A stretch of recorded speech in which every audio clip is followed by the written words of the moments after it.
All right, so I've talked about this before, mentioned it in multiple videos, streams, podcasts, but I want to put it into perspective in this video because there's a comment by another producer from last month that I missed. With that's a producer with the Marvel Cinematic Universe, excuse me, and they were speaking to Inverse. Her name's Trini Tron, if I'm not mistaken. It was Tron, right? Is the last name? Yes, yes, yes. And she states here, I'm gonna get right into it because I want to dive in on why this is stupid. But female representation, the diversity of it all is very important, she says, because this is the world we live in. There's so many different people out there, and in order for us to relate to them, we have to make movies that are different. We can't always be about one race or gender. That's not the way to connect the world. Now, that's stupid for a few different reasons, but I'm going to explain why that's the case here in a little bit. I'm looking forward to Black Widow getting her own movie next year, Shang-Chi getting his due. This is the first step to more diverse characters and franchises. I'm hoping for more down the line. We have so many characters in the Marvel Universe. It's a matter of picking which ones makes sense to the MCU and thinking about the future of the Marvel Cinematic Universe and how all of those characters are going to connect. Diversity is crucial to in our future. Now, that's scary, but I've talked about, different producers. This is why I kind of gave you guys the forecast, if you will, because I was trying to let you guys in on that was going to be the emphasis. If you were picking up on what a lot of them were putting down, not just with that shoehorn of Captain Marvel, that's only part of it, but it's not, that how they handled that movie, how they did Monica Rambeau, how they specifically did Marvel, who she is a copy of, and crapped on him and gender changed him, right? So you had that element, but you also had Victoria Alonso. You had the Black Widow screenwriter. I can't remember her name off the top of my head. I can't remember the name off the top of my head, but I've covered it in different videos if you want to go check those out. But I was talking about how they kept all sort of reiterating this. So this was something that was done obviously on the back end or more so behind the scenes, that they've obviously discussed that this is something that they're going to be prioritizing, and that is diversity. Now this is stupid. Now, going through her comments, she states that we can't always be about one race. That's not the way to connect the world. But she said we have to make movies that are different. And my thing is that there have been a number of different characters in the Marvel Cinematic Universe already. The 10 years of greatness that they built up, we've seen so many different characters, different kinds of characters. And so I don't know where she's getting this idea that, as if they were doing that one race, one gender before, and that wasn't the case. It was never the case. But the problem with the Marvel Cinematic Universe and them going in this direction has more to do with the fact that they are emphasizing diversity, not the fact that the diversity exists. And it also has a lot to do with the fact that they are reiterating this idiotic notion, which is unfortunately put out there by professors and blue check mark leftists and public school systems, in which you've limited people's individuality, you've limited people's ability to relate to other individuals, to their color, their race, their gender, ethnic background, and so forth, which is bullcrap. And it's funny because they saying that's not a way to connect the world. We're acting like, all right, this person, I'm a black person, so I have to see black characters in order to get something out of it, to enjoy it, to feel like this is something that is, I can relate to. You're limiting that to my color. For one, it's so crazy how people think like this all the time. And then on the other side are like, well, I want to rid the world of racism. I want to rid the world of all of the nonsense that, a lot of these people experience. And that's not the way to do it, because you're literally playing right into it by limiting people's individuality you're actually ridding them of their agency. It's not even limiting their individuality. You're completely removing it.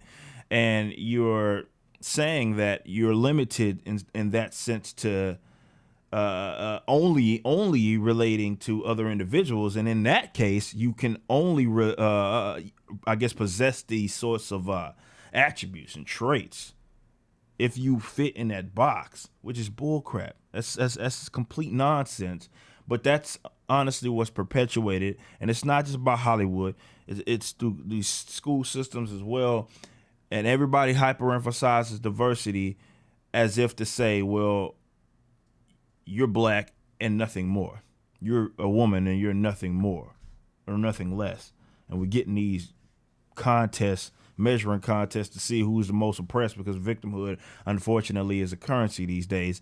But the overall point is what gets me going, and this is why I've talked about this, and I have videos about representation, the gimmick of representation, the gimmick of diversity, and how, like, using examples of my favorite superhero growing up was The Flash, and that is more so centered around the simple fact that he was fast, and I was a good athlete growing up, and I thought that was very cool that was his power. Didn't give a crap that he was a white guy. I mean, remember, racism is a learned trait, people. Kids, I talk about this all the time. Like, kids, you go to a playground at their school, they'll play with each other. They do not care about any of that race crap that we talked about as adults, because we keep perpetuating this nonsense that is what should be hyper-emphasized. But, now that that's out the way, to get back to the point, you're sacrificing the storylines, you're sacrificing classic characters because you're trying to emphasize stupid nonsense such as quote-unquote diversity. That doesn't mean that you can't have a diverse cast or more types of characters that people are asking for. The problem is that when you emphasize that, the story is going to always be sacrificed, because you're not trying to go where the story takes you. You're trying to have that aspect, the race, the gender, the sexuality dictate. You're choosing that first, and then trying to build a story around that, because you're emphasizing something that shouldn't even freaking matter at all. But this is also why you're getting some of the goofy characters that nobody asked for. And she's correct in that sense, and that she's saying that, well, we have a bunch of characters that we can use. But notice the characters that they're using, they're not using original characters. So they're still trying to piggyback off the other characters that already exist. Though they have, for example, hold on. So they have this big ass encyclopedia, in which they have so many characters within this that have all appeared. So of course they could do that. That would be the obvious thing, to just go through the, hey, which one of these characters sound familiar? Hopefully they have people on their staff that actually reads comics. But they could go through some of these characters, and they could be like, oh, well, we could use this character. This character will be interesting. This is an original character. Unfortunately, instead they're taking characters and they're using the copy ones. So the least original characters are the ones that they're pulling in. Captain Marvel, aka tokenized version of Marvel, right? You got that character being brought in. That was the first kind of, wait a minute, why is this character here? I have a 30-minute video discussing how that is a unique shoehorn unlike anybody else. But then you have the confirmed Jane Foster store. That, again, is a recent phenomenon in terms of the comic books. Copy of Thor. She-Hulk, which is probably Marvel's best handled tokenized character, I would argue. She's been decent, but I'm just talking about the trend that we're seeing. She-Hulk. Where I know people are talking about some of the other characters that are going to be brought in. The people are saying, like, maybe we're going to bring in this copy and that copy and that copy. And when you see this, you're like, wait a minute.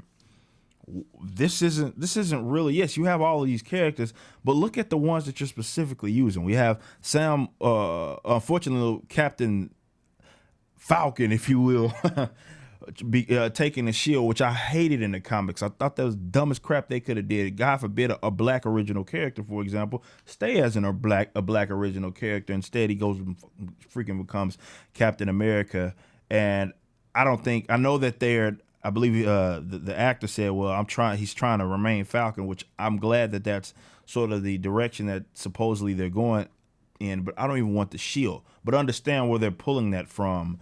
And that's unfortunately that version of Falcon, if you will. It's not Falcon, it's Captain America, it's Black Captain America.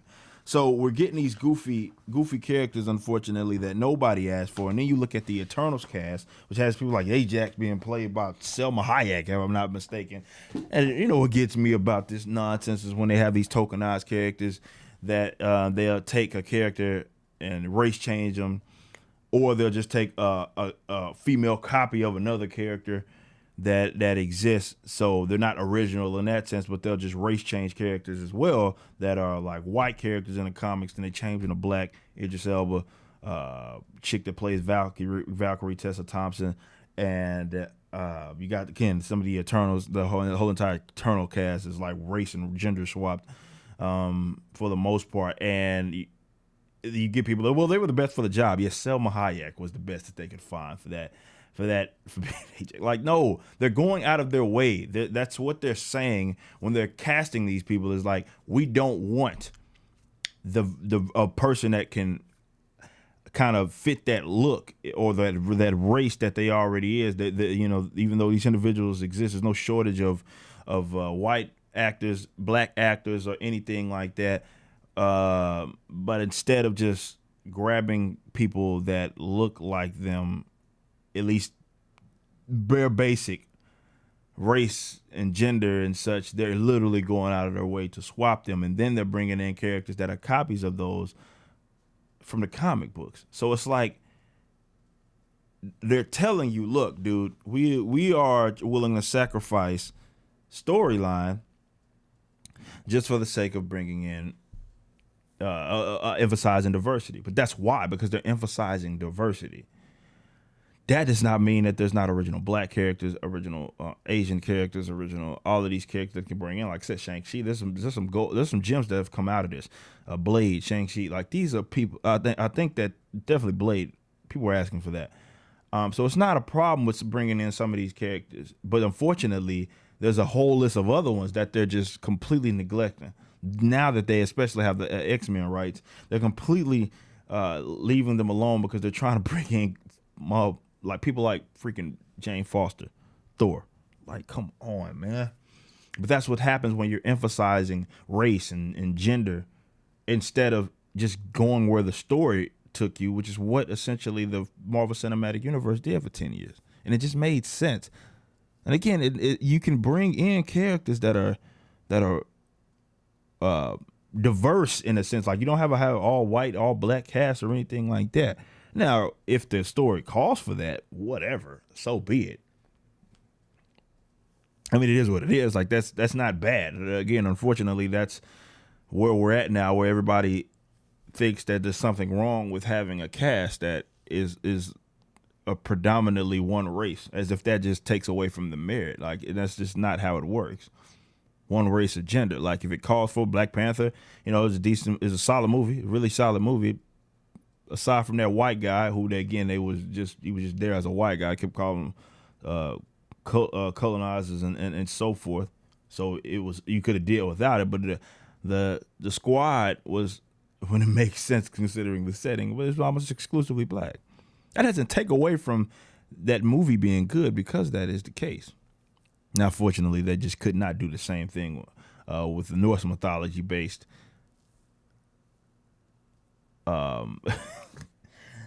As Guardians, unfortunately, they couldn't do that.